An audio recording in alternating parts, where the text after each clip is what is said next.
cigarro, eu tenho que sair. Tá. Obrigado, a gente fica muito contente nisso. Esse barulho é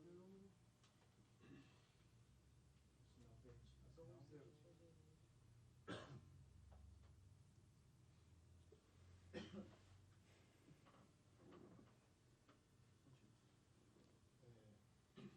Hoje, 12 de fevereiro de 2009, programa Memória, História Oral, da Fundação Arquivo Memória de Santos. Nós estamos nas dependências do MIS, da Secretaria de Cultura de Santos. Boa tarde, senhor Esmeraldo. Boa tarde, Roberto. Boa tarde, Dionísio. Estamos aqui para procurar trazer de volta à memória e a lembrança dos fatos da minha contribuição e dos fatos que eu vivi há 20 e poucos anos atrás. Aqui quem fala é o historiador Roberto Tavares. Ao meu lado está o historiador Dionísio de Almeida, todos da Fundação Arquivo Memória de Santos. Senhor Esmeraldo, seu nome completo, local e data de nascimento. Esmeraldo Soares Tarquínio de Campos Neto. Nasci em Santos em 1963, no dia 8 de fevereiro. Nome do pai e da mãe. O pai, Esmeraldo Soares Tarquínio de Campos Filho. Mãe, Alda Terezinha Camargo de Campos. Eles são da região de Santos, São Vicente? Meu pai nascido em São Vicente e a minha mãe nascida em Santos. Qual a profissão dos seus pais? Minha mãe era uma dona de casa, do lar, e meu pai era advogado e jornalista. Isto nas profissões que ele desempenhou no final da vida, né? Porque outras tantas ele desempenhou no começo da vida, né? Auxiliar de gráfico, engraxate, entregador de filmes, office boy, balconista de livraria. Então, foram muitas as profissões, mas ele basicamente, ou fundamentalmente, foi advogado e jornalista. Memórias de infância. Eu nasci em 1963. Meu pai, nessa época, já era deputado estadual. Ele tinha sido vereador e tinha sido eleito em 1962 deputado estadual. Eu, portanto, Roberto, eu considero que eu nasci na atividade política. Então, a minha família, que inicialmente era composta pelo meu pai e minha mãe e por mim, depois nasceu a minha irmã em 68, era uma família que viveu muito em função da política, muito para a política e em função dela. Depois, com o golpe de 64, houve ali um certo refluxo, né? Ainda deputado. Em 1965 ele foi candidato a prefeito ali e tal, e em 66 deputado novamente.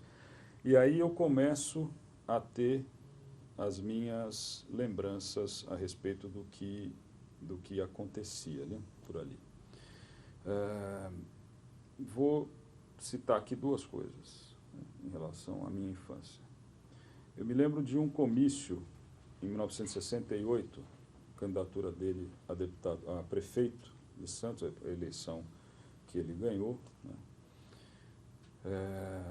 O último comício foi ali na praça do Nossa Senhora da Aparecida, na Afonso Pena. E na igreja, em frente à igreja, que fica ali em frente hoje também ao Pronto-Socorro Municipal do Macuco. E quem apresentava os comícios do meu pai era o Vicente Aires. Vicente Aires, que foi um radialista de Santos, uma pessoa que fez parte da minha infância, da minha vida até morrer. Vicente morreu acho que 88, 87. E de uma hora para outra o Vicente, eu não sei se eu pedi isso, eu não lembro, mas o Vicente me passa o microfone. E eu faço lá um comício relâmpago, e foi relâmpago porque meu pai saiu de onde estava e veio me tirar o microfone da mão. Que isso, menino, não sei o quê. Tá. Então, essa é uma lembrança de campanha que eu tenho. Uma lembrança constante é a da minha casa. Nós morávamos na rua Sampaio Moreira, esquina com a rua Prócio de Souza, no Imbaré, e a casa era uma casa grande. Morávamos ali, minha mãe, meu pai, a minha irmã nasceu naquele ano naquela casa, minha avó e meu avô maternos e os meus tios e irmãos da minha mãe. Então morávamos todos ali. E eu me lembro de dois momentos, né? Um momento extenso, que era o momento anterior à eleição, que era muita gente em casa, o dia inteiro, o dia inteiro. E naquela época a campanha era feita de uma maneira muito diferente. Hoje você utiliza dos recursos de rádio, televisão. Naquela época você usava eventualmente rádio, mas fundamentalmente a campanha era feita na rua. E em casa a gente fazia cola para colar o papel no poste. E tinha lá naquela época uma campanha que o meu pai desenvolvia, que era tinha dois motes, porque naquele momento já havia a resistência política ao golpe de 64, começava a desenvolver a campanha do voto nulo. Não era, talvez, não sei se era uma coisa muito forte já naquela eleição de 68. Na de 70 já foi, mas na de 68 não. Mas havia uma campanha que era um problema para a candidatura do meu pai, que era uma candidatura de oposição. Então, um dos motes da campanha era não vote em branco, vote Esmeraldo Tarquínio. Porque, na realidade, a ideia era que o voto valesse, né? Quer dizer, o voto tinha que ter validade e o voto nele, lógico. E tinha uma outra que depois o Justo usou parte dela na eleição de 84, quando nós fomos eleitos, que foi quem compara decide. Então, quem compara decide foi um outro mote de campanha que se utilizou naquele momento. Mas então, então tinha uma movimentação muito grande, as pessoas entravam, saíam e tinha uma logística na casa todos os dias, e o dia inteiro, era do início do dia até o final da noite, que depois da cassação do meu pai, acabou. Só uma colocação. Esse não vote em branco, vote em Esmeraldo, também não tem um trocadilho aí por Claro, vai ser negro? Claro, sem dúvida nenhuma, sem dúvida nenhuma. Foi uma forma, porque foi uma forma que ele encontrou de uma maneira indireta, né, colocar a questão da raça negra, né, quer dizer, da candidatura de um negro, né, naquele momento ali, e ser colocado como qual é a alternativa? Quer dizer, não era não vote no Alfeu Brandão Praça, ou não vote no Chico Prado, ou não vote no Oswaldo Martins, não era isso. Era não vote em branco, porque o momento você tinha ali uma predisposição de alguns setores do eleitorado, que certamente grande parte desse eleitorado votaria no meu pai, porque era um candidato de oposição, era o candidato de oposição, ao contrário, ou em contrapartida aos outros nomes, aos outros três nomes que disputavam aquela eleição. Então, claro que tinha uma conotação de ordem racial também, né? A campanha, a publicidade da campanha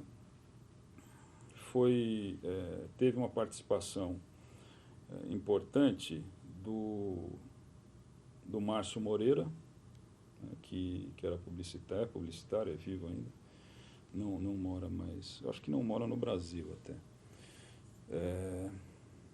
que foi executivo da Macan Erickson até há pouco tempo atrás. Houve uma novidade naquela eleição, que foi a elaboração de uma campanha, de uma pesquisa qualitativa para a eleição, para um processo eleitoral.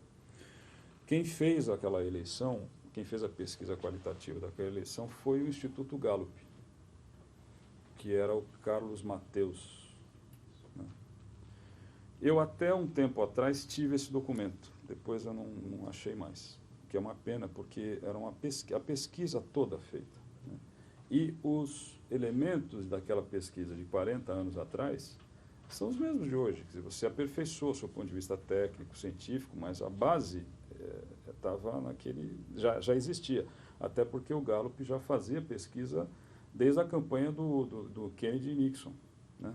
Eles desenvolviam pesquisa a parte pela... Eu não sei se foi a primeira, mas você já tinha ali, naquela eleição de 60, você já tinha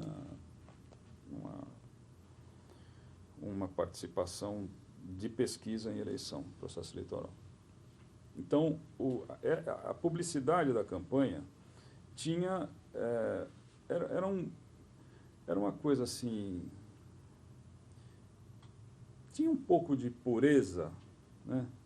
Não de ingenuidade, mas de pureza, porque ingenuidade não existe, né? Não tem ingenuidade na política. Você pode cometer alguns atos despercebidos, assim, mas ingênuos não, né? Não faz. Porque, não, você está desligado tal, e faz alguma coisa. Quantas vezes, né, Betão, nós já fizemos isso quando você vê militância jovem e tal,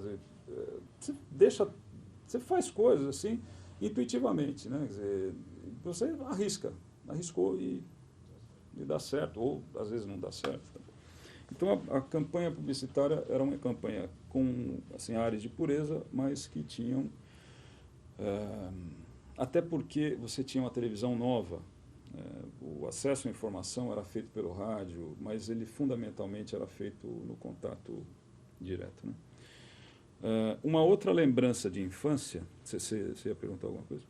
Isso. Veja, uma lembrança da infância, pode entrar na questão da política, né? Mas também fala do domínio liberal, então, tem da cidade, os folguedos de infância, algumas coisas que eu me lembro da minha infância, mas vou até começar por uma que tem uma relação política muito forte, que eu não me lembrava dela até uns, sei lá, 15 anos atrás, quando a minha mãe me falou isso. Ela falou, olha, aconteceu assim. Eu falei, não, aconteceu. Então. Eu estudava numa escola na Rua Anália Franco, na praia, quase na esquina com o Epitácio Pessoa, né? Era o Colégio Chapeuzinho Vermelho, que eu fiz ali os anos de ensino fundamental. E normalmente quem ia me buscar era a minha mãe, me buscar e me levar a minha mãe, menos na terça-feira, porque terça-feira minha mãe ia fazer feira. Então ela me deixava na casa da minha avó, que era pertinho dali, era uma quadra dali, era na mesma rua que nós moramos, na Sampaio Moreira, e ficava ali a 2 quadras do colégio, e então minha avó ia me levar e me buscar na terça-feira. Minha avó liga para minha mãe perguntando, Alda, você pegou o Esmeraldo? Não. Ele não tá. Eu tinha sido sequestrado. Eu fui sequestrado, imagina. Né? Eu tinha sido sequestrado.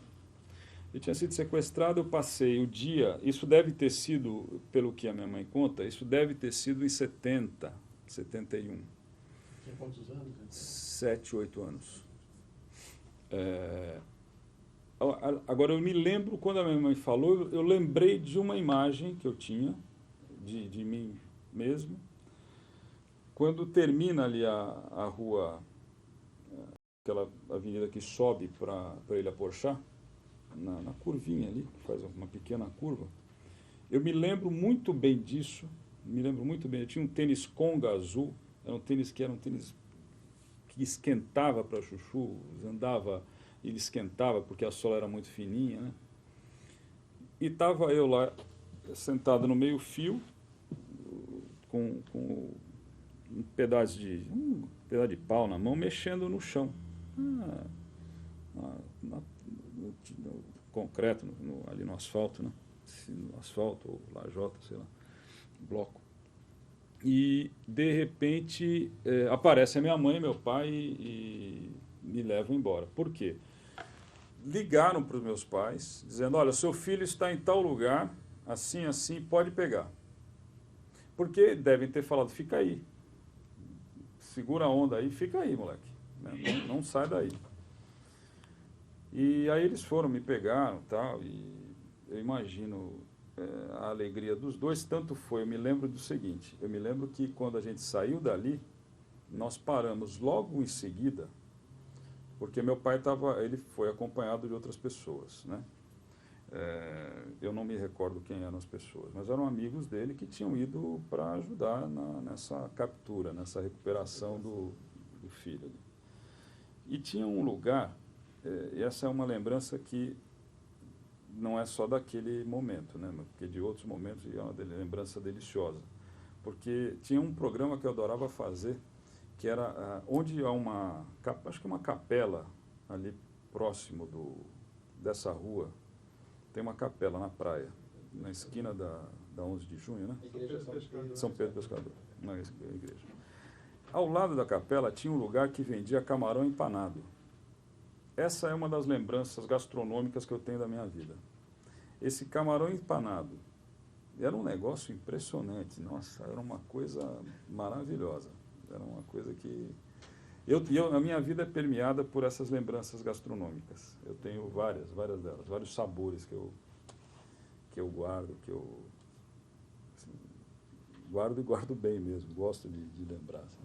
Então nós saímos dali, eu falei, pô, eu quero comer um camarão empanado. Aí a ordem deve ser, não reclama do que o sequestrado está pedindo, porque ele tá sob... Aí fomos lá comer um camarão empanado, e aí eu pedi, mas aí acho que terminou naquele momento a capacidade de concessão dos meus pais, né?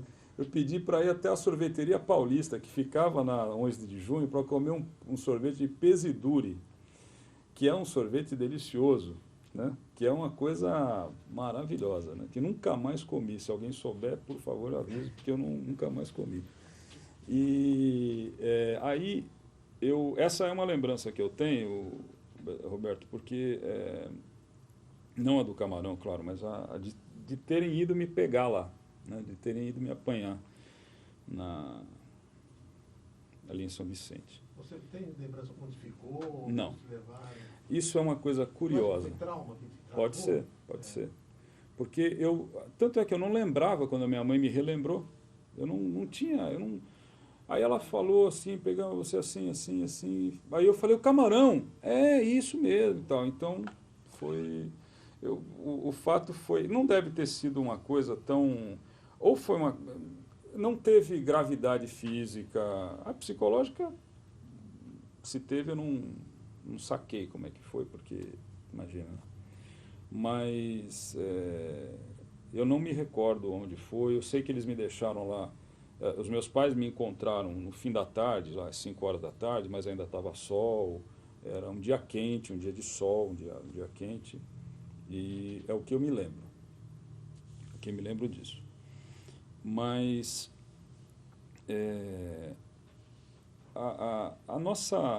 o meu pai, na minha infância, né? A minha infância, eu nasci na rua Ângelo Guerra, no Boqueirão, no edifício Minas Gerais, e vivi ali até os 3 anos. Depois nós nos mudamos para essa casa do Canal 5, aí da Sampaio Moreira, e quando meu pai foi cassado, em 69, logo depois, aí já no ano de 70, nós voltamos para esse apartamento, porque essa casa era alugada. Nós voltamos para esse apartamento que, graças a Deus, meu pai não tinha vendido, porque senão ia ser um problema. Mas voltamos e ficamos lá até 73. E estas minhas lembranças do Boqueirão, Embaré, Boqueirão, são lembranças que elas se mantêm, né? Hoje mesmo eu moro no Boqueirão e ando por lugares que eu andava. Então, eu me lembro da minha mãe me levando à praia para tomar, para ir à areia, mar ali e tal, que é uma outra característica curiosa, porque quando eu nasci em fevereiro. E aí as amigas da minha mãe iam lá visitá-la e tal, e diziam assim: Alda, puxa, o esmeraldinho, queimadinho de sol. Mas como queimadinho de sol, meu Deus do céu? O menino nasceu um mês, eu não sou louca de levar ele para a praia, né? Ela falou: o esmeralda é negro, vocês acham o quê? Né? Então, porque é uma característica das pessoas, né? Acham que ofendem, né? Que ofendem o que, né, não tem. Mas não era, certamente não fizeram por maldade, mas era uma forma de apontar que eu tinha lá eu não sou negro, né? Quer dizer, a minha cor é uma cor mista, né? A minha irmã mesmo, ela tem uma tez mais escura do que a minha, mas temos ali características negroides, sem dúvida nenhuma. Isso é uma coisa que eu não quero e nem poderia procurar escamotear. Mas, então, eu me lembro da praia, né? da praia do Boqueirão. Eu lembro da retreta no domingo, nos domingos à tarde, naquele carramanchão que tem ali, de alvenaria, claro, mas ali na frente da Avenida Conselheiro Neves, tinha uma retreta que tocava todo domingo à tarde. Eu adorava aquilo. Adorava. Você, até tentei fazer alguma relação, Roberto, com o Carnaval. Porque o Carnaval de Santos é uma coisa muito característica, né? Mas eu tenho muito pouca lembrança do Carnaval, porque o Carnaval, todos os Carnavais, menos um, que eu devia ter lá uns 5 anos, 6 anos, que nós não passamos fora, porque eu fiquei doente. Então, porque a gente passava os Carnavais em Campos do Jordão. Todos eles. Assim, isso eu não lembro mais, as coisas que me contam é que, como eu nasci em fevereiro, a primeira vez que eu fui para Campos do Jordão foi em julho, inverno e de geada, né? Então, que as minhas fraldas, imagina, 45 anos atrás não tinha fralda descartável, né? Se tinha, devia ser uma fortuna. Então, as fraldas eram de pano. E, então, a quantidade de fralda de criança é um negócio enorme, né? E isso fazia com que a minha mãe estendesse num varal. Nós ficávamos numa pensão, na pensão da Dona Olga, que era uma mulher genial, comia tanto lá, que vocês nem imaginam como era bom comer na pensão da Dona Olga. Porque a Dona Olga, ela era de Minas, né, viúva, e morava lá com os filhos. E, inicialmente, ela começou, a casa era uma casa, essa é uma boa lembrança que eu tenho.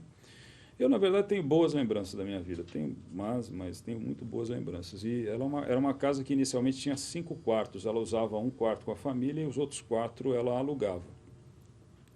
Eu não sei como foi que o meu pai descobriu, mas Campos do Jordão é uma cidade que sempre teve muitos santistas. E quando nós íamos para lá, invariavelmente a casa estava sempre cheia por santistas, sempre ocupada por santistas, né? Então para ele, principalmente, era ótimo, né? Porque estava ali junto dos seus. Ali, né? Então,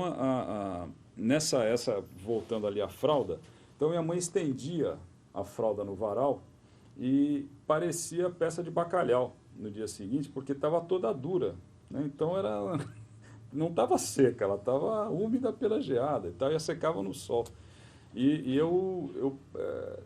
Todos esses, a gente sempre ia para lá alguns meses de julho, mas no Carnaval era o lugar para o qual meu pai levava a gente. Que, na realidade, eu nunca viajei em férias com meu pai.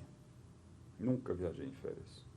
Eu tive algumas coisas que eu não fiz com o meu pai, coisa que criança faz com o pai, adolescente faz com o pai. Eu nunca bebi cerveja com meu pai.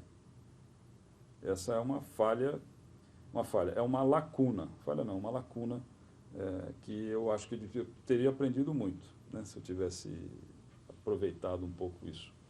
Mas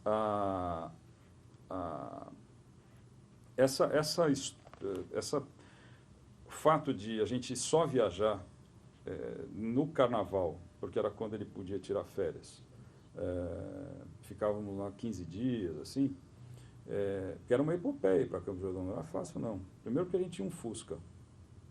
Então um Fusca com 4 pessoas é uma bagagem, vai aonde? Ia, não sei, ia.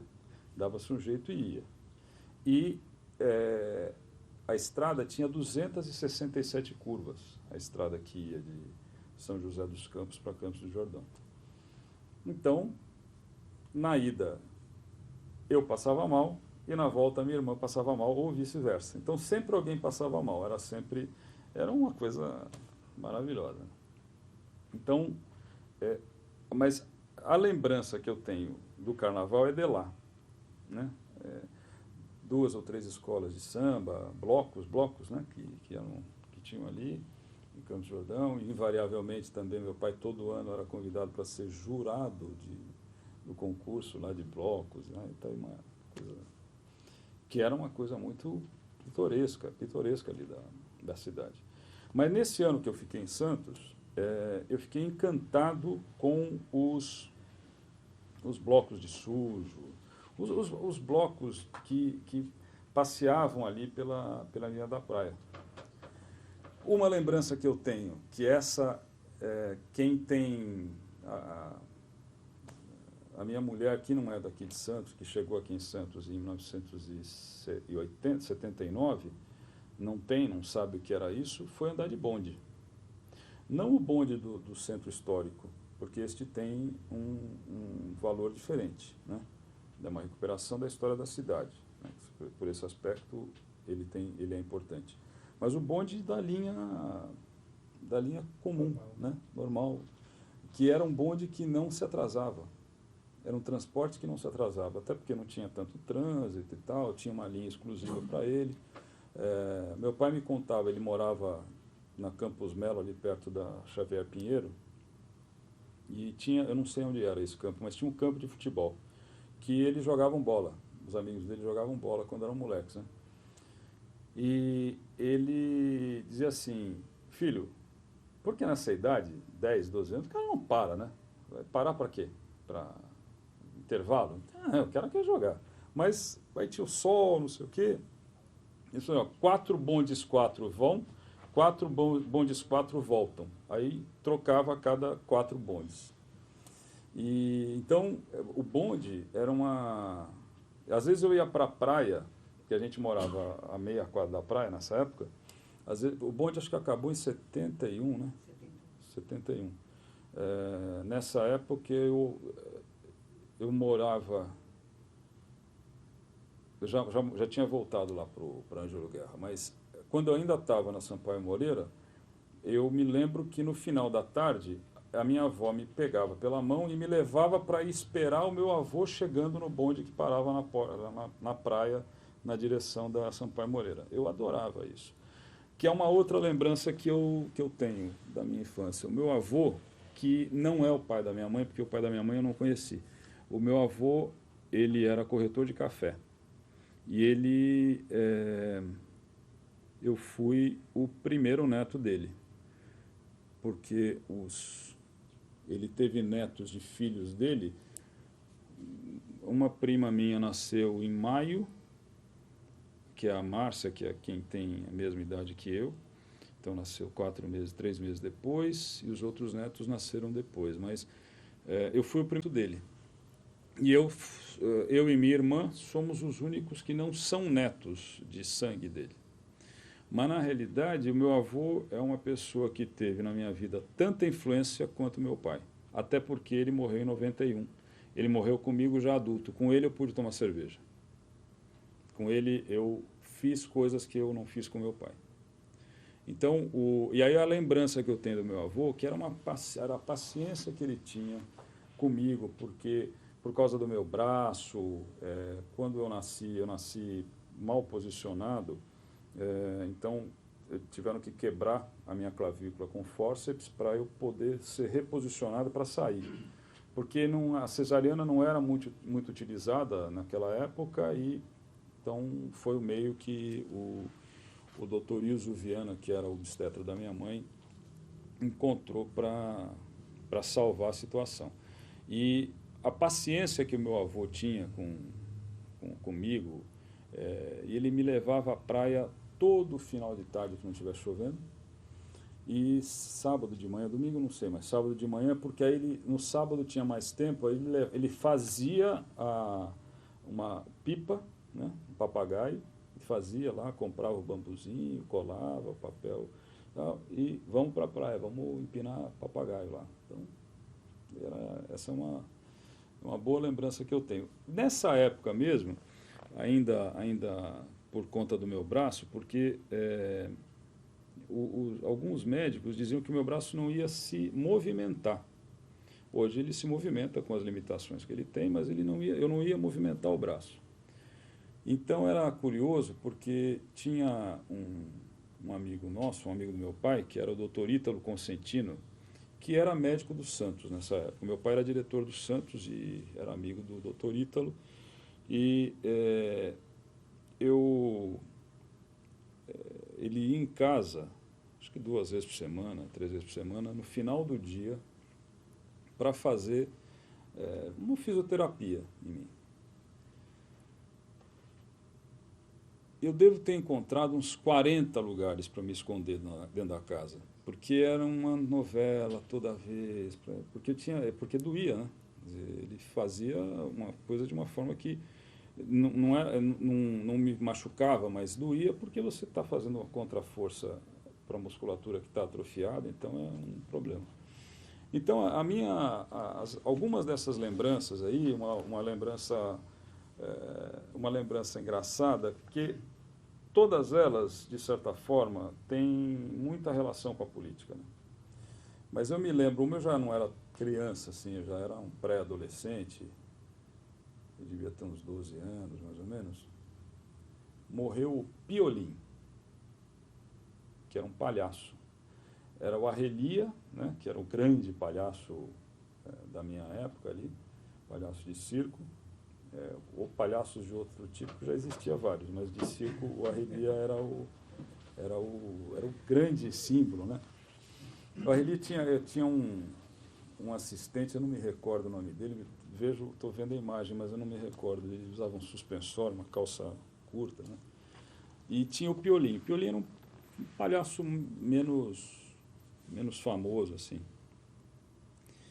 E aconteceu um fato. O Piolim morreu no dia 6 de setembro. Do dia 5 para o dia 6 de setembro.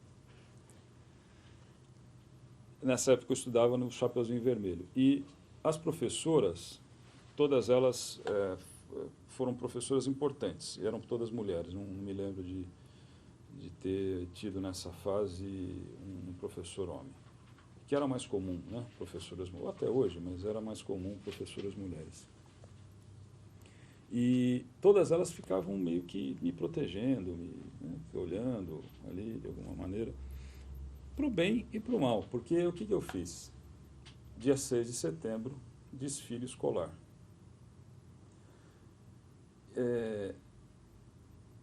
Hoje você desfila junto, né? Escola e o desfile militar, acho que acontece no mesmo dia. Mas houve um período que era escola antes e os militares no dia 7 de setembro.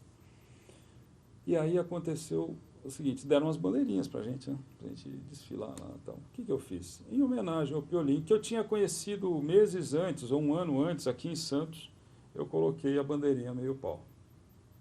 Para quê? A professora falou assim, coloque já esta bandeira do jeito que estava. Eu falei, por quê, professora?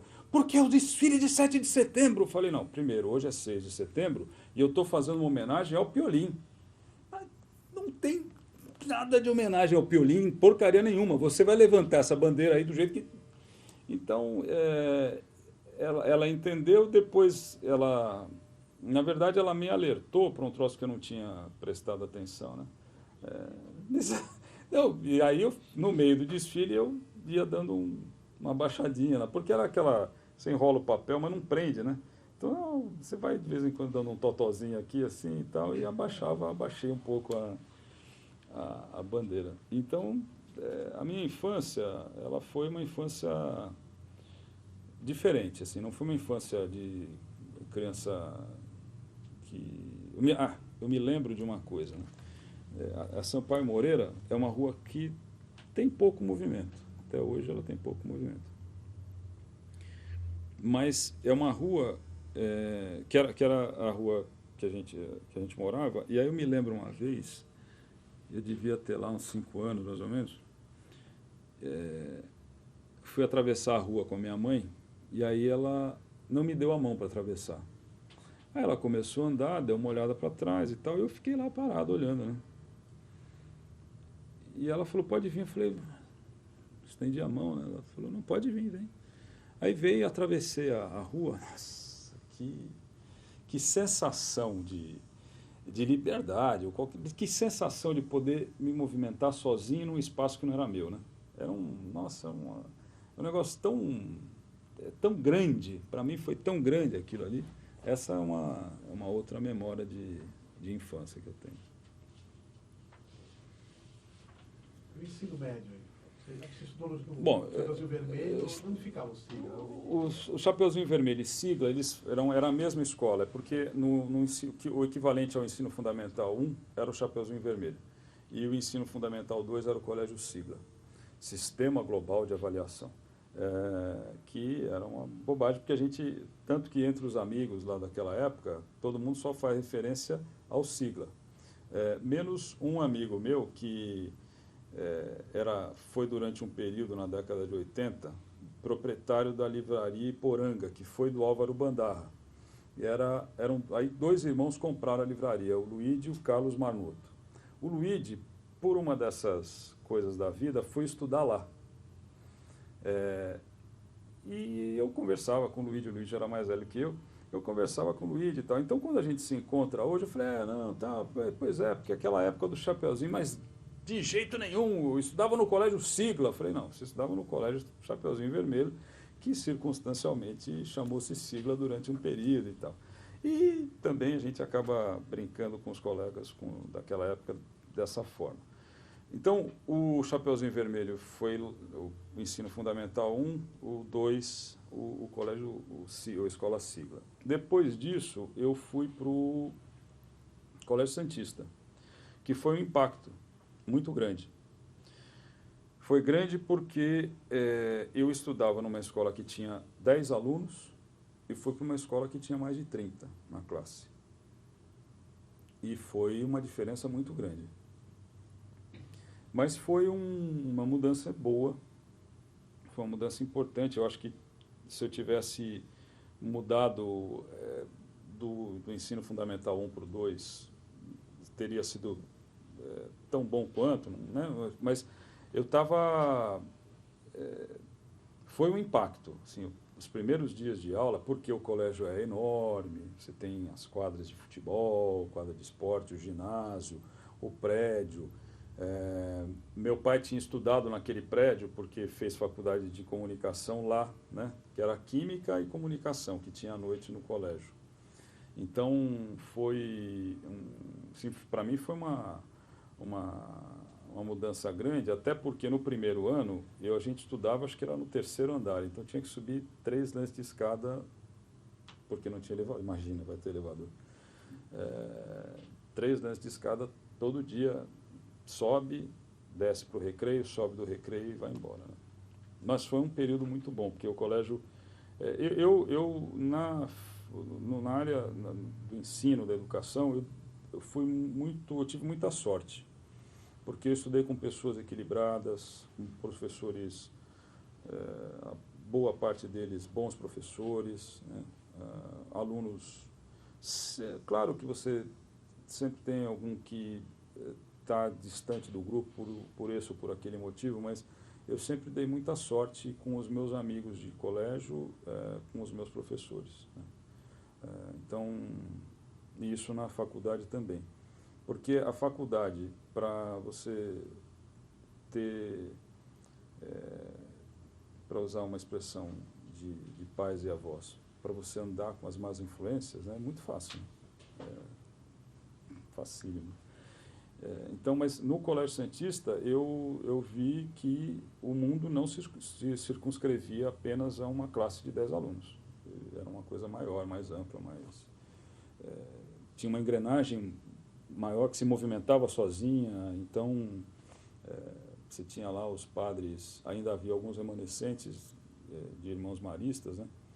E, invariavelmente, eles eram muito rígidos, né? E a função do aluno é quebrar a rigidez do padre, lógico, né? Então, a gente procurava acalmar essa postura mais rígida dos irmãos maristas. Eu fazia, nessa época, também inglês no Centro Cultural Brasil-Estados Unidos. Eu fiz lá de 77 a 80 o curso básico, que também foi uma experiência legal, porque nunca tinha pensado nisso, mas o colégio, o Centro Cultural eram classes pequenas também, classes de 12, 15 alunos, se tanto. Mas foi no último ano, foi na 8ª série, hoje 9ª série, 9º ano, sei lá. Então, de certa forma, foi uma transição de menor amplitude, porque eram alunos diferentes, de escolas diferentes, de estratos sociais mais diversificados do que os que eu tinha no meu colégio, né? Então, foi uma fase boa também, né? Foi uma fase legal, que foi a fase que eu comecei a andar de bicicleta. Porque eu não conseguia andar de bicicleta, ou pelo menos não me deixavam andar de bicicleta quando eu era pequeno. E a minha bicicleta, para minha maior vergonha, tinha 2 rodinhas do lado. Eu com 14 anos de idade. Mas eu aprendi a andar de bicicleta. Hoje, às vezes, eu caio de bicicleta, porque você está lá, você anda na ciclovia aqui, então, esse sujeito que passa por você e não vê, e não olha, o pedestre que atravessa, mas eu aprendi a andar de bicicleta. Então, essa fase foi uma fase boa, porque eu, às vezes, ia de bicicleta já sem rodinha do lado, porque para passar mico você tem um certo limite, né? Mas foi uma fase de muita novidade para mim, né? Quando eu tinha 13, 14 anos, assim, eu fiz o meu bar mitzvah sem ser judeu. Você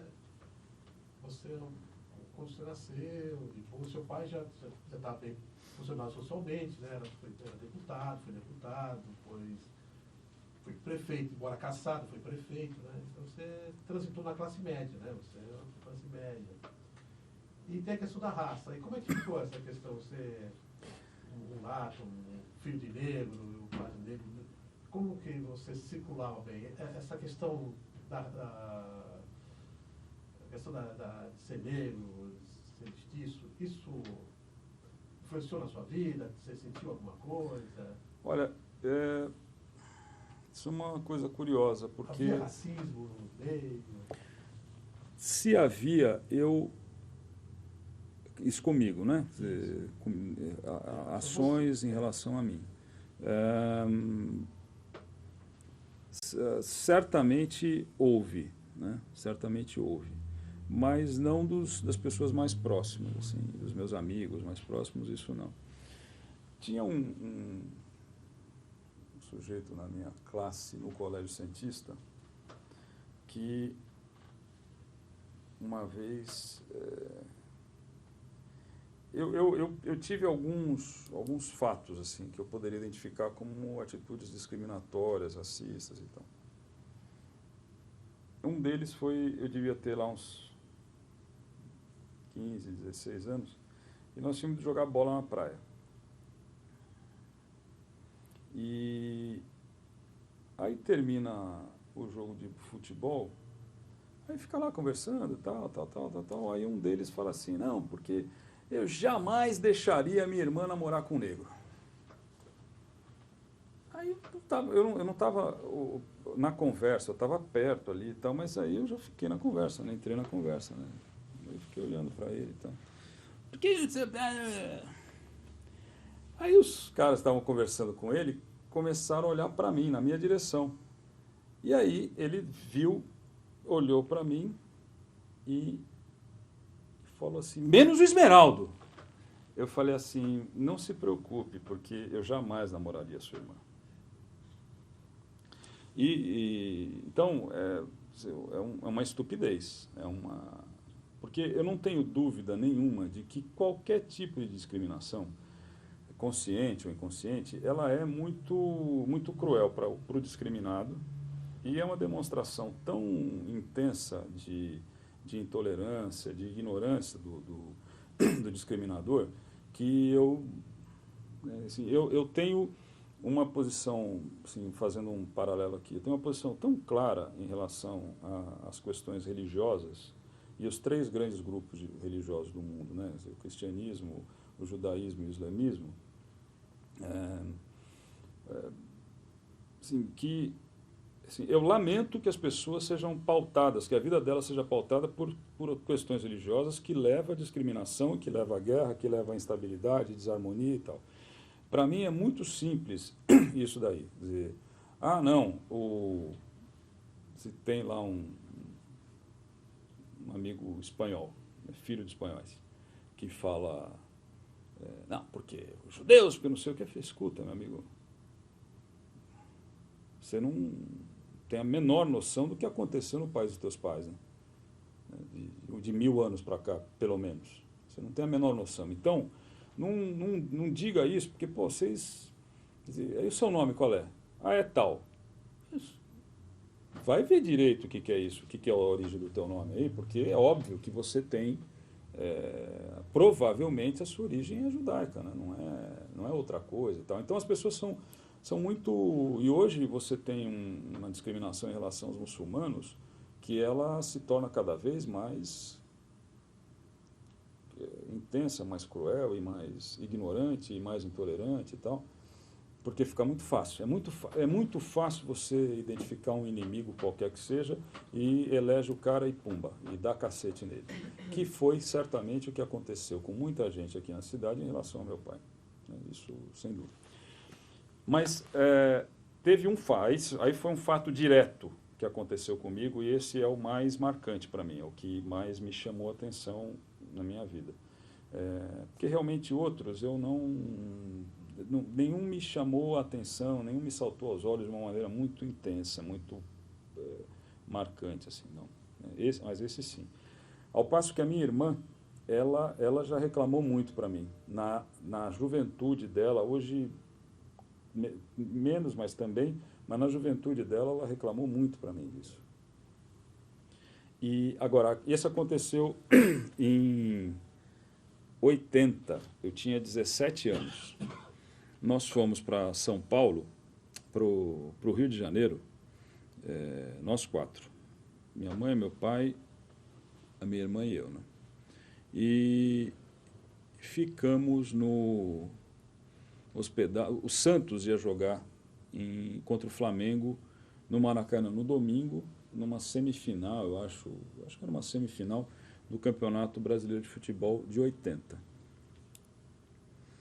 Aí fomos para o Rio, no sábado de manhã, e o meu pai... nós nos hospedamos no Copacabana Palace, imagina. Puxa vida. E mais do que isso, ficamos no anexo do Copacabana Palace, que era o ó do Borogodó, né?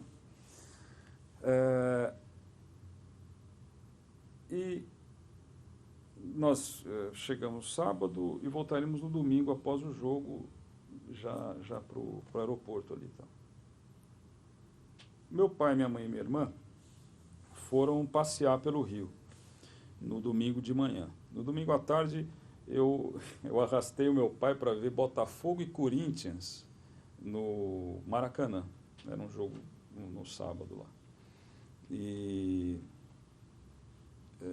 minha mãe foi passear com a minha irmã lá, tal. Mas aí o meu pai, no domingo de manhã, levou a minha mãe e a minha irmã para Niterói para ver o prédio da Faculdade de Direito, que foi onde ele se formou. Eu hoje teria tranquilamente ido até lá, diferentemente do que eu fui fazer, que eu já vou contar para vocês. Eles foram passear e a minha irmã adorou, porque ela passou de barquinha, não foi pela ponte, foi de barquinha para Niterói e tal. E aí aconteceu o seguinte, o que eu fui fazer? Eu fui ver o Santos Futebol Clube no hotel que estava, sei lá, 1 quilômetro e pouco dali do Copacabana Palace. Fui lá ver, fazer tietagem de jogador. E encontrei um monte de amigo meu e tal. O Santos, tá certo.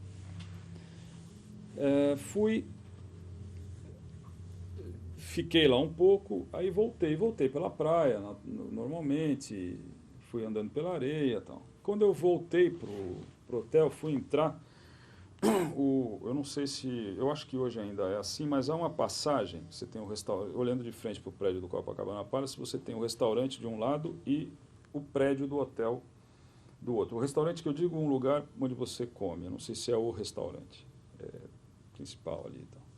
E você tem uma passagem que leva às piscinas do hotel. Eu entrei normalmente, fui entrando e tal, aí de repente vem um sujeito que me puxa aqui pela gola da camiseta, estava usando uma camiseta, o sujeito me puxa, tá pensando que vai aonde? Eu falei, vou entrar no hotel. Vou entrar no hotel, né? Aí ele falou assim, não vai, né? Ele já foi me arrastando para fora do hotel. E eu falei, putz, o cara é forte, porque eu já era pesado, eu já era grande. Eu tinha 17 anos, eu tenho a mesma altura que eu tinha essa altura aqui. Eu falei assim, você, tranquilo assim, né?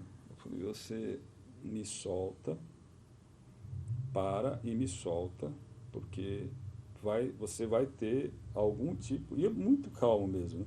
Você vai ter algum tipo de problema, não sei o que e tal. O gerente que estava no dia anterior, que estava perto do balcão, quando meu pai estava preenchendo lá, fazendo check-in no hotel, ele viu o cara me segurando. Fulano, não sei o que. Aí o cara, na hora, soltou, né? Aí eu falei, o seu problema acabou de começar. Aí eu cruzei os braços, esperei o gerente chegar. Falei, o que aconteceu? Eu falei, como assim? O senhor não viu o que aconteceu? Você não viu ele me agarrando aqui e tal? Aí ele falou assim, o senhor me desculpa. Eu falei, não. Eu não desculpo. Eu não desculpo. O senhor estragou o meu dia. Se o Santos perder hoje, a culpa vai ser sua e da sua equipe aqui. E o Santos perdeu, né? Então, eu reputo a responsabilidade da derrota do Santos naquele jogo ao gerente e ao esse funcionário dele lá. Aí o sujeito chega e falou, não, tal. É óbvio que é uma orientação do hotel. É óbvio. Moleque, camiseta, short, chinelo, tá entrando no hotel, tá fazendo o quê aqui? Aí criou-se lá pede desculpa daqui, pede desculpa dali e tal. Aí depois, quando meu pai chegou, ele não estava lá, quando meu pai chegou, contei para ele e tal. E esse foi as consequências, eu não sei quais foram lá para o sujeito, sei lá se houve alguma. Provavelmente não tem havido nenhuma, porque é uma orientação do hotel. Tá? E é uma orientação que ocorre em lugares desse tipo. Eu voltaria ao Copacabana Palace? Claro que eu voltaria ao Copacabana Palace. Só que com a mesma postura que eu tenho hoje. Se o sujeito me barra num lugar desse, só que hoje eu tenho 46 anos de idade, na época eu tinha 17, a coisa vai ser outra. Né? Não vai ser assim, vai ser de outro tipo e tal. Mas, assim, como uma demonstração de discriminação, Roberto, foi esse esse foi a coisa mais marcante. Assim. Então, e aí depois, em 80, ao final do ano, morre o John Lennon, e no dia que o John Lennon foi assassinado, eu estava fazendo vestibular na PUC, acho que foi dia 8 de dezembro, se eu não me engano. E eu tinha feito um acordo com meu pai. Pai, se eu passar fora de Santos, eu quero estudar fora de Santos. Se eu passar fora de Santos e em Santos, eu quero estudar em São Paulo, onde for. Na verdade, seria São Paulo, porque eu fiz vestibular para Unisantos, para USP, os dois em Direito, e na PUC eu fiz para Economia. Eu passei aqui e passei na PUC. E aí eu voltei a lembrá-lo, né, do que a gente tinha falado. Ele falou, não, tudo bem e tal, mas agora você vai falar com a sua mãe, né? Mas ele já tinha conversado com ela, né? Então não teve muito problema. Eu fui estudar em São Paulo. Eu fui estudar em São Paulo e foi, sem dúvida nenhuma, uma excepcional experiência para mim. Foi muito bom, porque o conceito de universidade como universo de adversidades estava ali. Não estava na cidade universitária da USP. Eu estudaria no Largo de São Francisco se tivesse passado em Direito. Mas se tivesse feito Economia na USP, eu ia estudar na cidade universitária, cujo conceito de universidade com este sentido de universo de adversidade não está ali, porque os prédios estão muito distantes. Então você não tem a convivência diária que a PUC propicia aos alunos. Você tinha economia, administração, direito, sociologia, psicologia, só não tinha matemática, física e medicina, porque ficavam em 2 outros campos. Então era um negócio, eu vivia na universidade. Eu morava num apartamento, numa república, com 3 colegas do Colégio Santista, um deles meu amigo até hoje, e os outros 2 eu já não tenho tido contato. E eu ia para a PUC de manhã.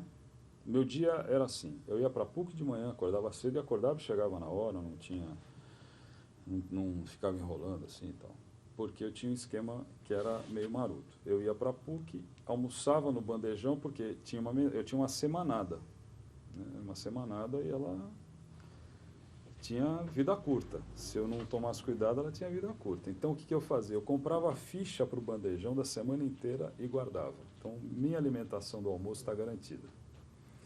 Aí, eu almoçava, ia para a biblioteca para estudar.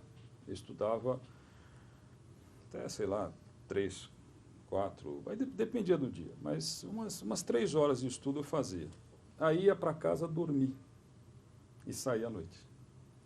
E sair à noite não é ir para balada, como faz a molecada hoje, porque eu acho curioso que as pessoas com a minha idade naquela época, eu tinha 19 anos, 18 anos, 81, 18 anos. Hoje o sujeito sai de casa às 11 horas, meia-noite, né? Assim, se eu saísse a essa hora, eu devia estar doente, alguma coisa, porque é impossível isso. Então, eu voltava para casa, porque aí o que eu fazia? Segunda-feira e terça eu ia ao cinema, e era todo dia assim,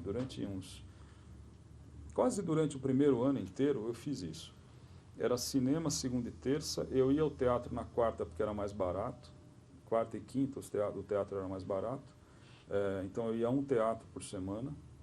Aí quinta-feira, eventualmente, eu ia tomar cerveja com os amigos em algum bar ali e tal, e sexta-feira eu voltava para Santos. Então, o meu esquema de estudo e de casa tal era esse, era PUC, almoço no bandejão, biblioteca, dormia à tarde, saía à noite e voltava para dormir até de manhã. Por isso que eu não me atrasava, eu cortava o sono em 2 vezes, em 2 períodos estava ótimo. Você fazia lá? Então, no primeiro ano, em 81, eu fiz economia. E aí, no final do ano, eu fiz uma reopção, porque havia essa possibilidade na PUC, fiz uma reopção para o curso de Direito. E aí eu fiz o primeiro e o segundo anos juntos, em 82, que foi o ano que meu pai morreu. E este ano, de 82, foi o ano que eu passei a ter contato mais direto com a política. Porque eu não era afiliado ao MDB, eu nunca tinha tido uma participação efetiva, direta, do ponto de vista partidário, na atividade política. Aula inaugural do curso de Direito, em 82. André Franco Montoro. Já começa o ano bem, né? Esse vai ser o meu governador e não sei o que e tal. E a PUC era um centro PMDBista. Você tinha petistas, né? O PT tinha um núcleo forte, e eu tinha bons amigos no PT lá, bons amigos mesmo, alguns deles meus amigos até hoje, porque o PT tinha o que hoje não, mas há 10 anos atrás, as faculdades fazem de escritório experimental para atender a comunidade e tal, a PUC já tinha um, e esse escritório era dominado pelo PT, por um setor do PT. Então, eu, de certa forma, convivia com eles, porque um dos meus amigos fazia parte desse grupo de advogados, de estudantes de direito que fazia assistência jurídica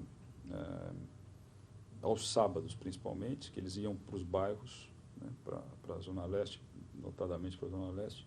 Muita questão ligada à regularização fundiária, né, e durante a semana faziam um atendimento na própria faculdade.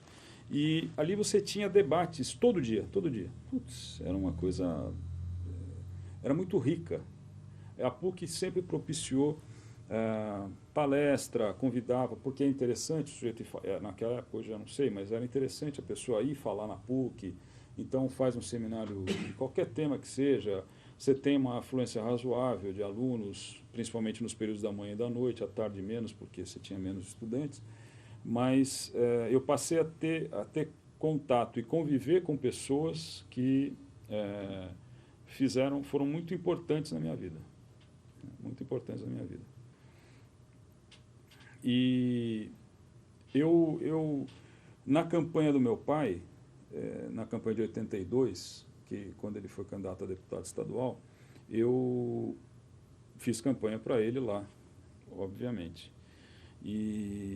Mas era muito difícil fazer campanha com meu pai, porque ele nunca chegava na hora.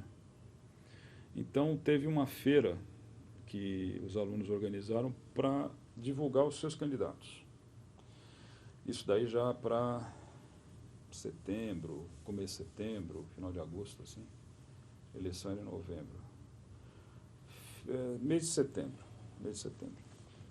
Eu consegui, porque aí eu falava com os meus amigos, me ajuda aqui, preciso de ajuda, vamos catar uma barraca legal e tal.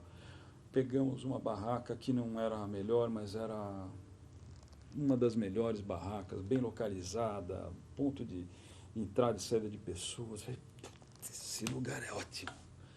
E eu falei, eu devia ter trazido o material de propaganda e não ter deixado meu pai trazer de Santos.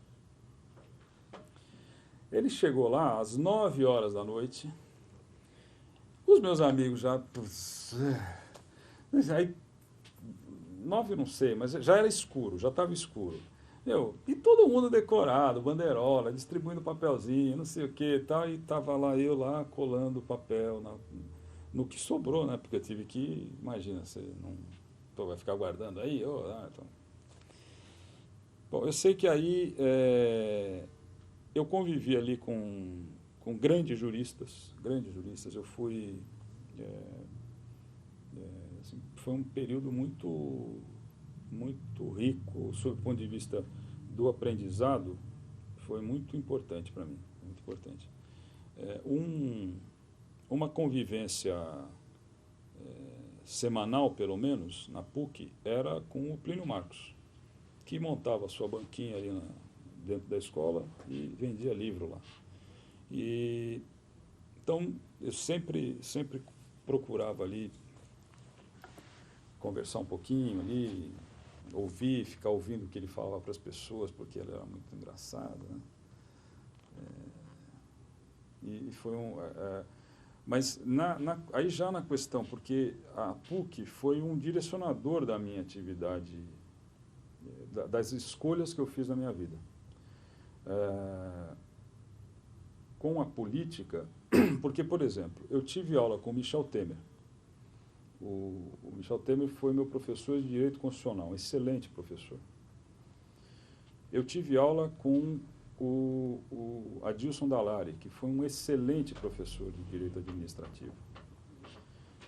Porque, na realidade, com o Dallari, o Celso Antônio Bandeira de Mello, que era um outro excelente jurista, um sujeito brilhante, eu não fui aluno regular porque eu estava no primeiro e segundo anos, como eu falei, em 82, fazendo os 2 anos juntos e não tinha essa aula. Mas o Montoro foi meu professor. O Montoro não dava aula, ele dava as aulas de abertura de cada um dos bimestres. Mas naquele ano ele só deu os dois primeiros bimestres, porque o terceiro e quarto já estava em campanha. Mas foi o pensamento progressista que a PUC patrocinava foi muito importante para mim. Fazendo uma relação aí dessa parte da formação da tua vida, da presença do seu pai já como político, que nesse momento já tinha sido cassado, a autonomia, fala um pouco o que influiu na sua vida, livro, A leitura, Olha, filme, eu a política em si, né, o que foi aí.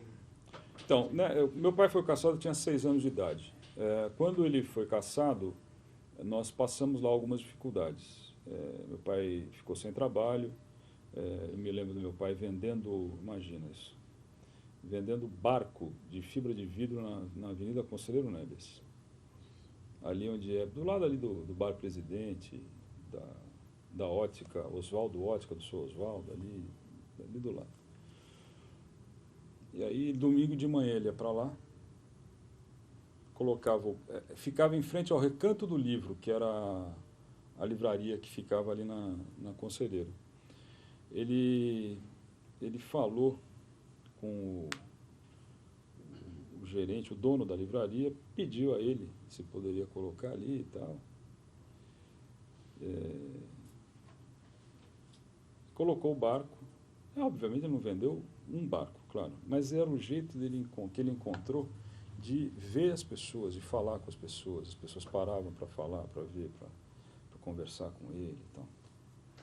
Então, ele passou muito, ele teve alguma dificuldade, porque a clientela dele era uma clientela grande, mas que não propiciava entrada de dinheiro, porque fazia muita advocacia assistencial. Ele passou, a partir dali, a ter a ajuda de alguns amigos, né?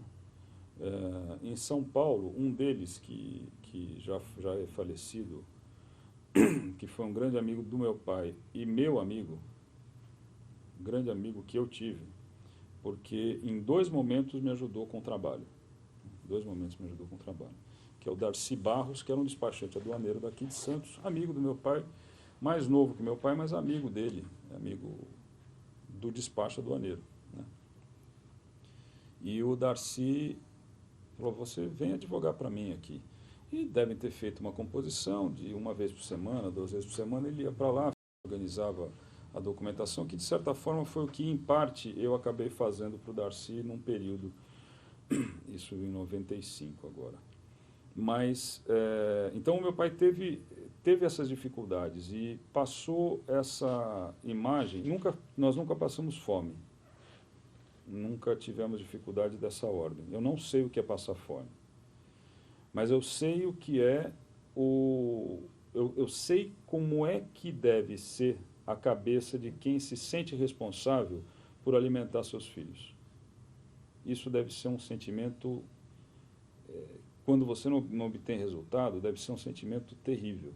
Imagina, deve ser uma coisa terrível. E eu sempre...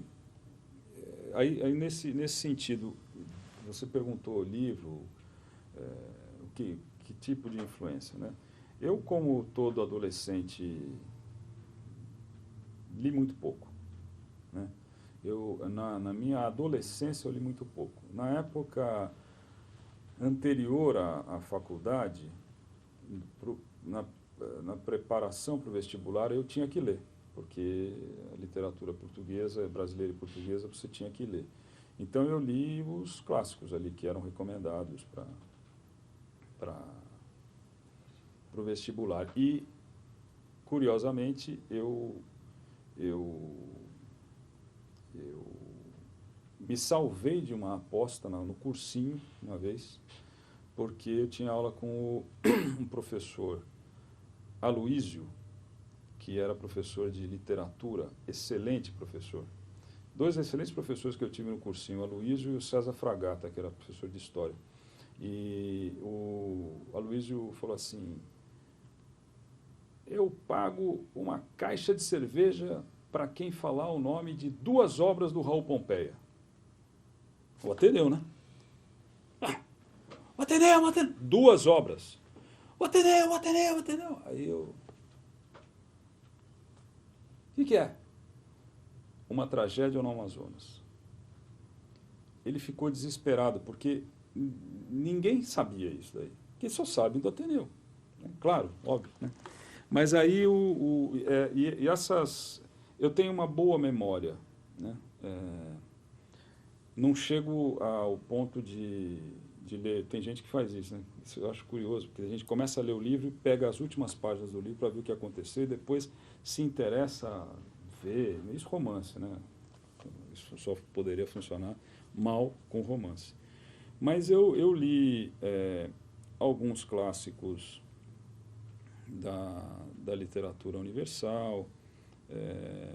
Os brasileiros eu li bastante.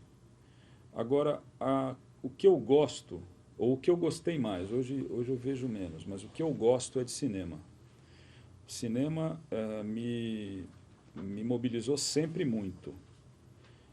E quando eu passei a poder perceber a importância do cinema político, não é do cinema engajado, né?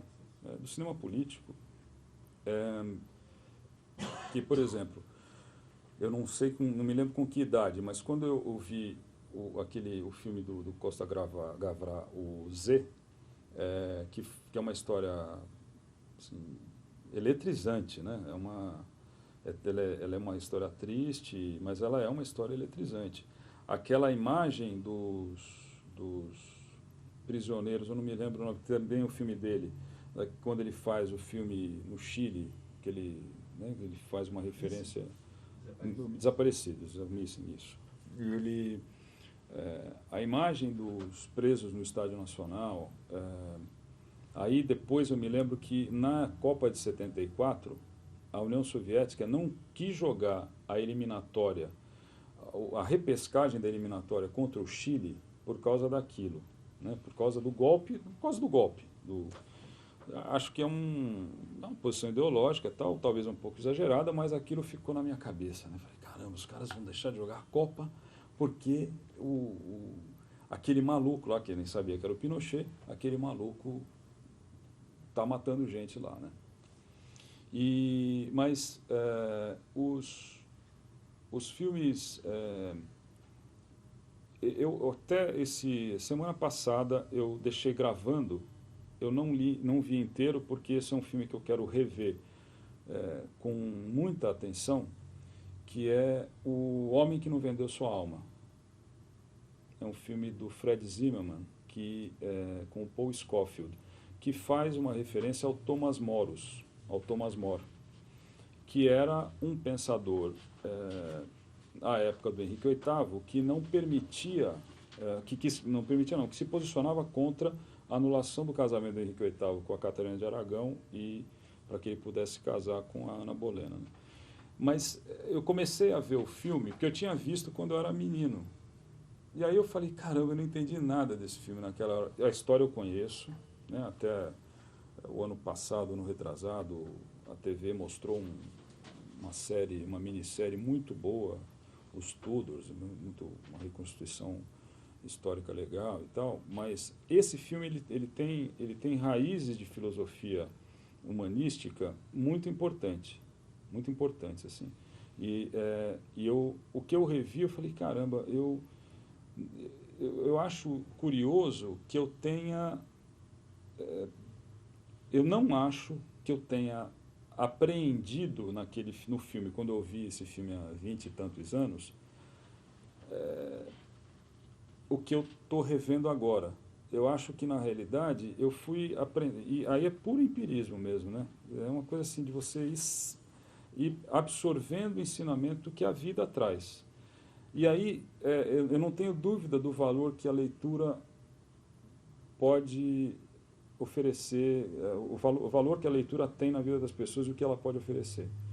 Mas, se você estiver aberto para as coisas que a vida ela própria te oferece, você pode atingir resultados da mesma forma, porque as pessoas aprendem né? Umas mais facilmente, outras menos facilmente e tal, mas a música é uma outra coisa que nos influencia na minha casa, né? Quer dizer, minha irmã é cantora, o meu pai viveu, ele pagou o estudo dele, ele pagou a faculdade dele cantando, né? Ele cantava em 2 orquestras, o Pepe Gilberto e Nardi e seus rapazes, e cantava ali nos bailes do centro dos estudantes. Então a música é uma coisa que também teve uma influência muito grande para mim. Vocês talvez não se recordem, mas a música que o meu pai utilizou na campanha dele de 82 foi o Começar de Novo do Ivan Lins. Ela no título já tem ao que é que ela veio, né, na campanha do meu pai, né? E então ele para nós, a nossa família sempre foi muito musical, e a música ela canta tudo, né? Ela canta alegria, tristeza, melancolia, tudo, né? Ela canta tudo. Então a música foi às vezes você até aprende um pouco com alguma letra, alguma experiência que o compositor te oferece. Mas, não sei se é óbvio, eu não aprendi nada com a música. Aprendi lendo, né? Lendo um pouco. Eu gosto muito de ler história, eu gosto muito de ler relatos históricos. Mas a música ela facilita a caminhada, né? A música ela realmente facilita a caminhada. Ela amaina o caminho, ela deixa o caminho mais gostoso de andar, né? A luta pela autonomia. Olha, a luta pela autonomia, Betão,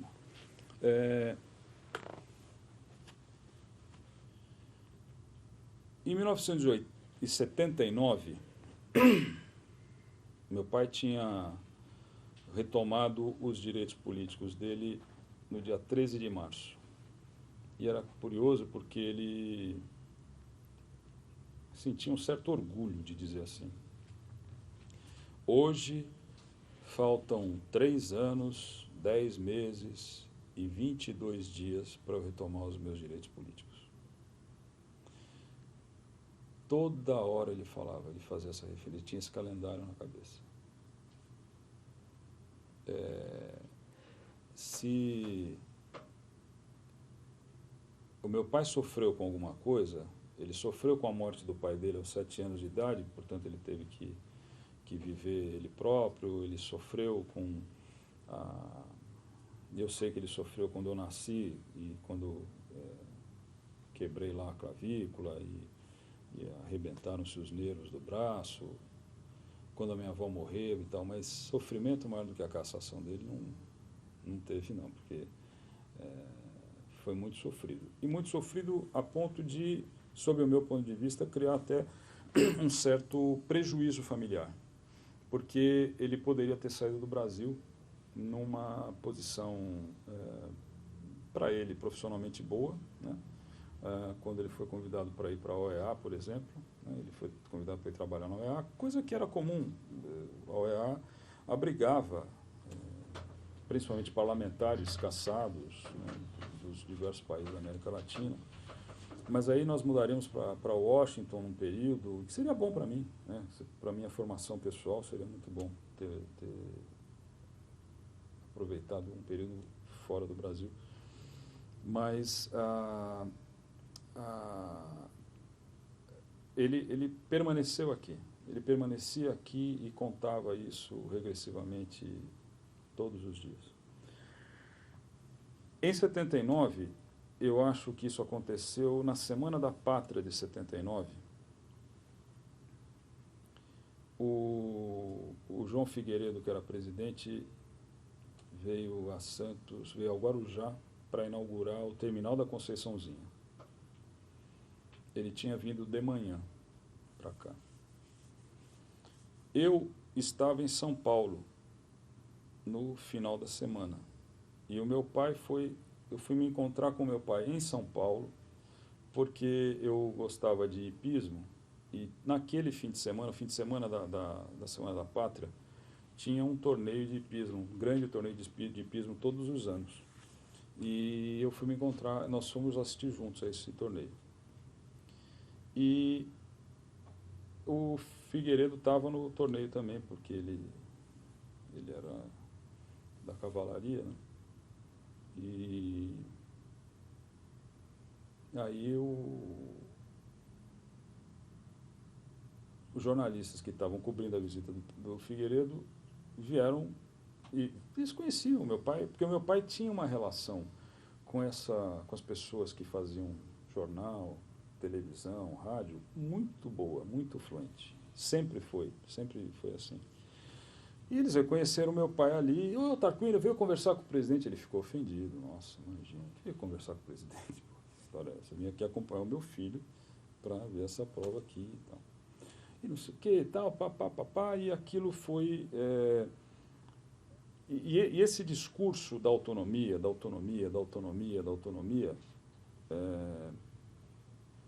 dizia, só retomando o negócio dos 10 anos, porque meu pai, quando chegou no dia 13 de março de 79, ele foi um ato...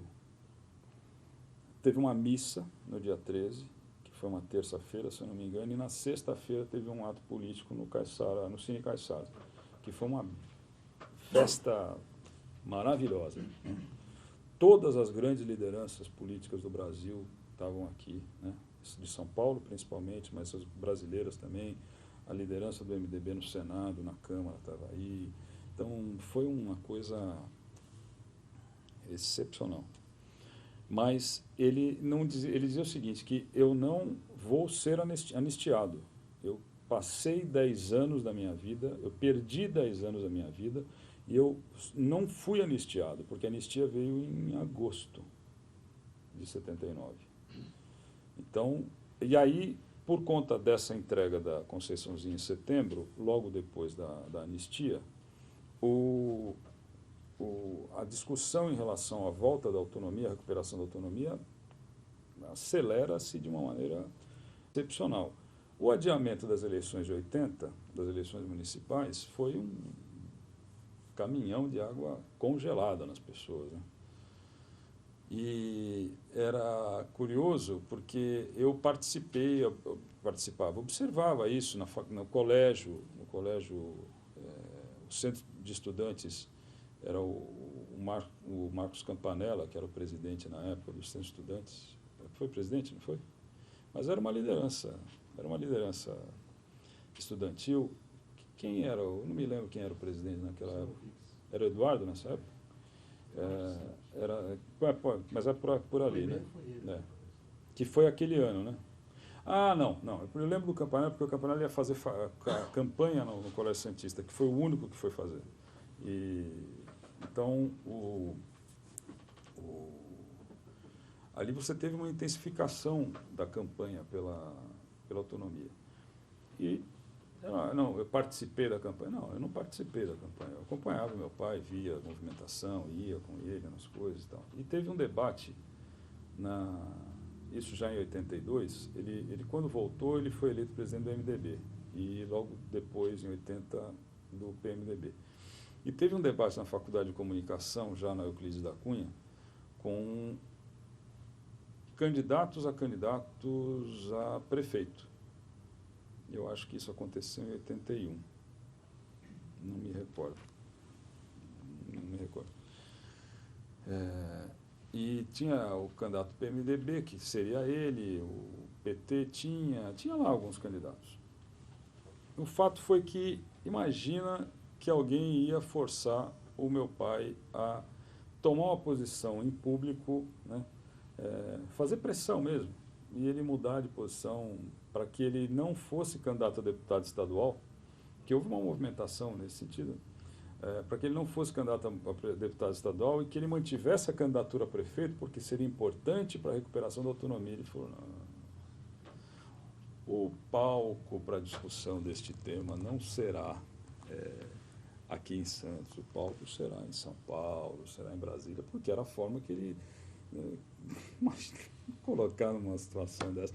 E tinha muita gente com quem eu convivo hoje, inclusive, que naquela época criou muita dificuldade para...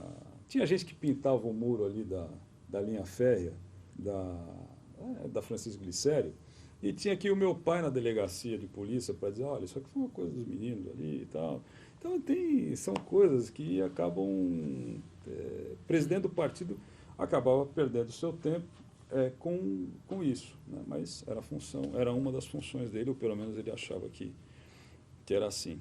E teve um fato curioso de um amigo meu até hoje, que num sábado, curiosamente num dia de jogo do Santos e Flamengo também, um sábado à noite, ele chega na minha casa às 9 e pouco da noite, meus pais tinham ido para um jantar, ele fala assim, preciso falar com o seu pai. Ele falou, estou num jantar, eu não conhecia esse que hoje é meu amigo. Está num jantar. Eu falei, tá, então vou ficar esperando. Eu falei, então vou ficar esperando porque ele vai demorar para chegar. Não, mas o que eu posso fazer? Eu não sei onde é o jantar. Não, eu não sei onde é o jantar. Ah, então vou ficar esperando aqui. E o sujeito torce para o Santos. E eu achei que ele achou que eu ia convidá-lo para ver o jogo. Eu falei, não conheço o cara, vou botar aí, sei lá quem é esse cara. Aí ele chegou e ficou... Eu falei, mas o que você quer? Eu quero 3 ônibus. Para quê? Para amanhã de manhã, para ir para o Teatro Três Rios, porque tinha um encontro em São Paulo de juventude do PMDB, sei lá o quê. Eu falei, da minha cabeça, isso era impossível, né? Hoje tem gente que até consegue, mas naquele momento é impossível. Bom, não sei que no intervalo eu não aguentei ver ele lá na porta, ali no meio fio de casa, falei, entra aí e tal, vamos ver o jogo. Bom, e então a autonomia, ela foi uma movimentação que obviamente não envolveu a cidade inteira, envolveu as pessoas que tinham interesses, sob o meu ponto de vista, que tinham interesses que sabiam, que detinham o conceito de cidadania, que detinham o conceito de autonomia política do município, e que é assim que as coisas andam, né? Numa cidade inteira, não. A cidade inteira se envolve quando o Santos é campeão, ou quando o Brasil ganha não sei o quê. Tal. Isso é porque é uma coisa maior, é mais fácil, é mais fácil de você motivar as pessoas do que com a política. Mas a autonomia, ela foi feita... foi uma postura muito lenta, né? Lamentavelmente, o meu pai não viu o resultado dessa autonomia. Porque quando ele foi... Um dos temas da campanha dele, de deputado estadual, sem dúvida nenhuma, era repisar sempre a questão da autonomia. Não havia uma manifestação política dele aqui na cidade, na região, que não tratasse da autonomia política de Santos. E não viu, né? Não viu porque a autonomia veio 10 meses depois de ele ter morrido, né? 9 meses depois de ele ter morrido. E isso foi, para mim, foi uma frustração, né? Porque ele seria prefeito? Muito provavelmente, se tivesse vivo, muito provavelmente. Mas é uma hipótese, né? É uma hipótese que não tem como comprovar. Mas ele muito provavelmente teria sido eleito. Porque esse era o projeto da vida dele. Não era um projeto de vida, era um projeto da vida dele.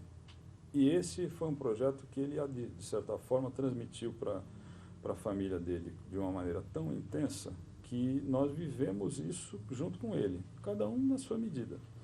Mas nós vivemos isso junto com ele. Então, o projeto da vida dele, ele viu frustrado quando, há 5 dias da eleição de 82, ele morre. E no dia da convenção do PMDB, que foi no AMB, em São Paulo, ele subiu para... Eu estudava em São Paulo, né? Eu estudava em São Paulo e a minha mãe subiu com o meu pai e foram me pegar na minha república. E aí ela falou para mim um negócio que eu falei, puxa, não, mãe, não, tal. Porque disse que quando eles chegaram em São Paulo, passaram na frente da Assembleia. E quando eles passaram na frente, aí meu pai começou a olhar para o prédio e tal, porque naquele prédio ele já tinha trabalhado, ele foi a primeira legislatura, ele participou da primeira legislatura lá. Ele passou, olhou o prédio e tal, aí virou para minha mãe e falou: Alda, será que eu volto? Aí minha mãe me falou, eu falei: pô, mãe,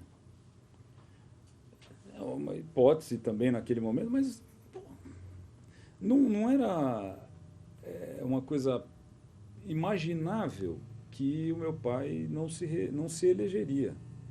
Ele ia se eleger com uma votação razoável, imagino, mas não se elegeu.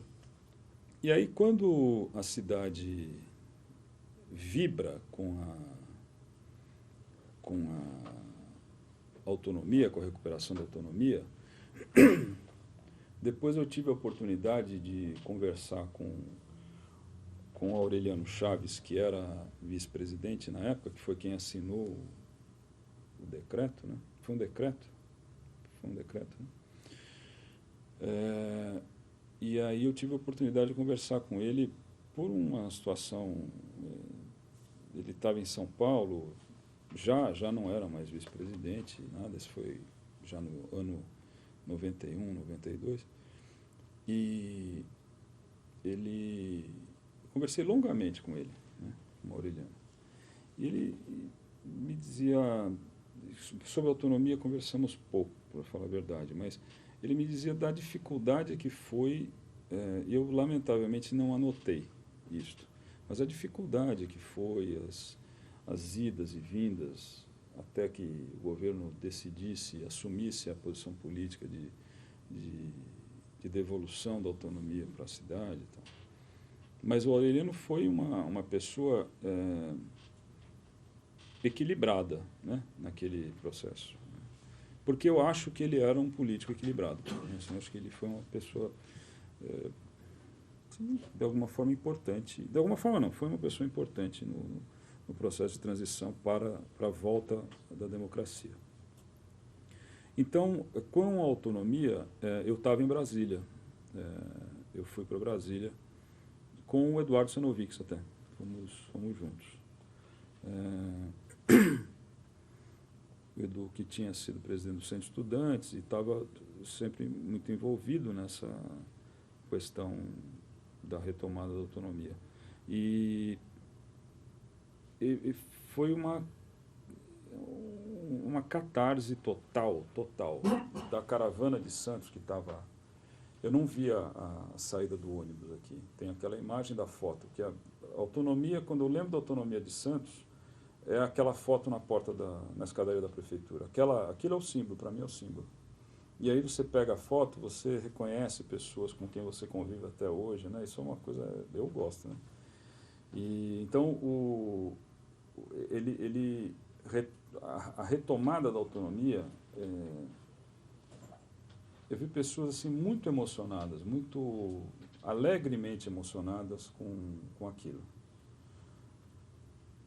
Da mesma forma que eu vi gente tristemente emocionada quando um ano e meio depois não,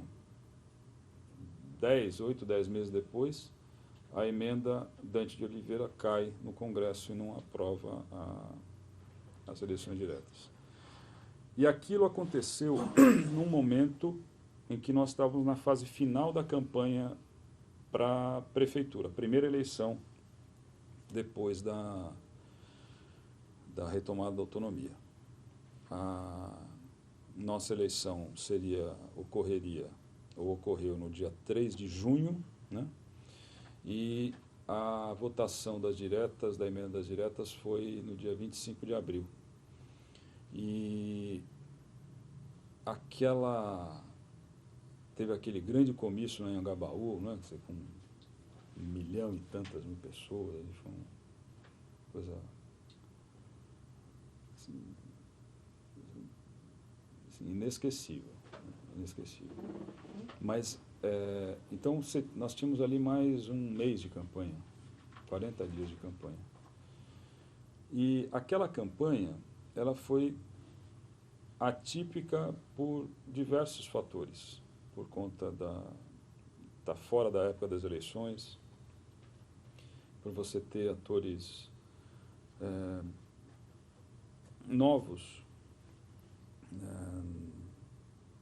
que era o meu caso, né, atores que retomavam a sua vida política, como era o caso do Justo, atores protagonistas daquele momento, como o caso do Lara, do Fabiano. Você tinha a terceira legenda do MDB, que era o Eduardo Castilho e o Adelino, né, que eram dois vereadores, o Adelino no primeiro mandato, mas o Castilho já um vereador atuante e importante para a história da cidade. O Castilho foi o Castilho tinha, acho que a maioria das pessoas gostava ou não gostava do Castilho. E realmente o Castilho não era uma pessoa fácil de gostar, mas se você gostasse, você aprendia a respeitar de tal forma que ele era muito objetivo nas coisas dele. O Castilho foi uma das pessoas mais equilibradas, mais justas que eu vi na vida. Ele sempre foi muito coerente com a atuação dele. E o Castilho, Adelino, Lara, Fabiano, Justo e eu, e nos outros partidos você tinha Thelma, Nobel, tinha 11 candidaturas ali. A nossa campanha, foi muito calcada sobre a imagem do meu pai. Obviamente, foi muito calcada sobre a imagem do meu pai. E foi muito calcada sobre a imagem do meu pai, refletida sobre a minha imagem, né? O filho do Esmeralda, porque a candidata não seria eu, seria minha mãe. No fim de semana anterior à convenção, no fim de semana da convenção, chegou-se lá a uma conclusão que deveria ser eu o candidato e não a minha mãe. Essa é uma decisão que até hoje, 25 anos quase depois, eu não sei se eu fiz certamente ou não. Porque naquela época eu já trabalhava no governo do estado, mas eu já tinha feito uma outra bobagem antes, que foi deixar um escritório de advocacia que eu estava estagiando. Mas bobagem. Não, bobagem, né? Você opta e depois você vê se dá certo ou não dá certo. E deu certo, ganhamos as eleições. Mas para mim foi um batismo, não foi um batismo de fogo, mas foi um batismo quente. Assim, a água fervia sempre, né? Porque era uma pressão muito grande. Por que é que você está na campanha com o Justo e não está conosco? Por que é que você não sei o quê? Você devia estar em São Paulo, vai se estudar, se formar. Não, mas aí nós ganhamos a eleição. E foi uma vitória, principalmente nas últimas 2, 3 semanas, e para quem acompanhou isso foi um momento... Porque foi uma reviravolta, né? Foi uma coisa que a candidatura do Lara ela estava muito bem, muito sólida. Tanto é que a eleição foi adiada de dezembro de 83 para junho de 84. Eu não tenho dúvida de que se fosse em dezembro de 83, o Lara ganharia a eleição. Porque ele estava no ápice da candidatura, e então ele provavelmente ganharia a eleição.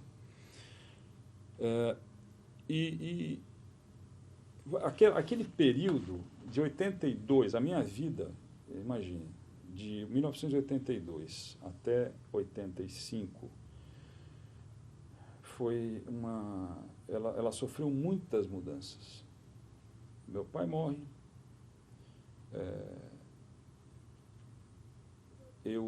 a autonomia da cidade volta, eu me vejo jogado no meio de um turbilhão real ali, com pessoas, fatos, né? E viro candidato. Eu me lembro que na primeira convenção para a eleição, que seria de dezembro, porque depois houve uma outra convenção para a eleição de junho, eu não me lembro por quê desse fato, mas houve 2 convenções. Eu, quando fui lá me apresentar como candidato, eu tremia. Mas eu tremia, assim, eu segurava ali na tribuna da Câmara e eu me apoiei, eu estava sobre o peso o meu peso estava sobre os braços, porque as pernas eu não conseguia controlar, né? Era uma sensação horrorosa, horrorosa. Mas eu fui aprendendo, né? Isso foi um aprendizado para mim durante a campanha, foi muito, muito legal, muito bom. E quando foi chegando a eleição, quando foi chegando no final, eu fui participando cada vez mais dos eventos, dos atos da campanha, ganhamos a eleição, né? Foi uma diferença, uma votação muito boa, assim, 78 mil votos, uma diferença razoável para o segundo colocado, que foi o Lara, mas nós tínhamos ali pela frente uma outra, e eu tinha uma relação muito forte com o PMDB, do ponto de vista orgânico, do ponto de vista político, partidário, a minha relação era muito forte. Eu participava muito das coisas do PMDB. E eu participei muito da delegação paulista que foi votar no colégio, na convenção do PMDB, que escolheu o Tancredo candidato. Eu era delegado nacional nessa época. E eu me lembro que eu me envolvi muito nessa campanha, porque eu estava no pique, né? Tinha ganhado a eleição, aí os caras não deixam a gente votar diretamente porque cai a emenda, mas eu estava no pique. Eu falei, poxa, se tem uma alternativa, vamos procurar essa alternativa. E eu me lembro disso, porque esse foi um fato que eu guardo comigo, assim, muito alegremente até. No dia da votação do colégio eleitoral, eu levei... Hoje é muito mais fácil, né? Então tem TV, vídeo, DVD, no serviço público, nos lugares tem, né? Mais fácil. Mas há 25 anos atrás eu tive que levar a minha televisão. Uma televisão que eu tinha em casa, eu levei para lá, botei na minha sala na prefeitura e colocamos lá. Tinha levado no dia anterior, que era para não dar chabu, para poder testar a antena, ver se não dava problema, né? E convidei uns amigos meus para ver um programa de quem gosta de política. Não, vamos ver a votação do colégio eleitoral. Não vamos ver o futebol, vamos ver um filme, um musical. Não, vamos ver a votação do colégio eleitoral. Então chamei lá uns amigos, tinha lá vários amigos meus, e tinha um palanque montado na Praça Mauá. Eu não me lembro se o palanque era para eleição ou se era alguma outra coisa. Naquela época ainda passava carro na praça inteira. Os ônibus estacionavam ali também naquele trecho na frente da prefeitura. Com o tempo é que eles estenderam a praça até a escadaria. Mas aí aconteceu o seguinte, eu desci correndo acabou lá, o João Cunha fez o voto dele lá, e eu não estava me aguentando mais, eu já queria ter descido uns 10 votos antes. Eu desci para o palanque e eu fiz ali, provavelmente, o melhor discurso que eu fiz na minha vida. Porque foi um discurso, e esse é um problema, porque é um discurso que é de muita... Foi mais envolvente, eu me envolvi mais com esse discurso do que com o da minha posse. O da minha posse foi uma coisa que eu escrevi, eu montei, eu estruturei o discurso e tal. Esse daí não, esse daí foi uma coisa do coração mesmo. Aquele discurso eu falei para muita gente. E, lamentavelmente, você não teve propriamente muitos bons resultados, né? A história do país não... Aí o Tancredo morre, o presidente Sarney assume, logo depois tem o desastre da eleição do Collor,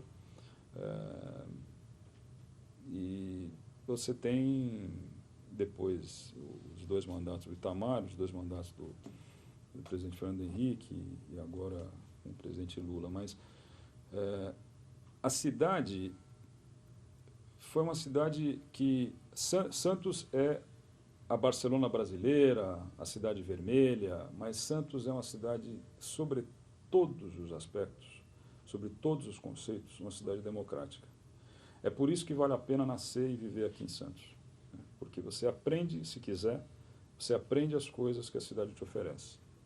Você pode até não usar, mas se aprender uma hora, isso volta. Isso retorna à tua lembrança, à tua memória e fica presente, né? Fica para gerações futuras, fica presente para as gerações futuras. Esmeralda, então, queremos, em nome da Fundação aqui em Memória de Santos, eu, Roberto Tavares, o Dionísio Almeida, queremos agradecer a sua participação. Muito obrigado. Eu é que agradeço a oportunidade de falar para vocês, Roberto e Dionísio, mas, sobretudo, para falar para a memória da minha cidade.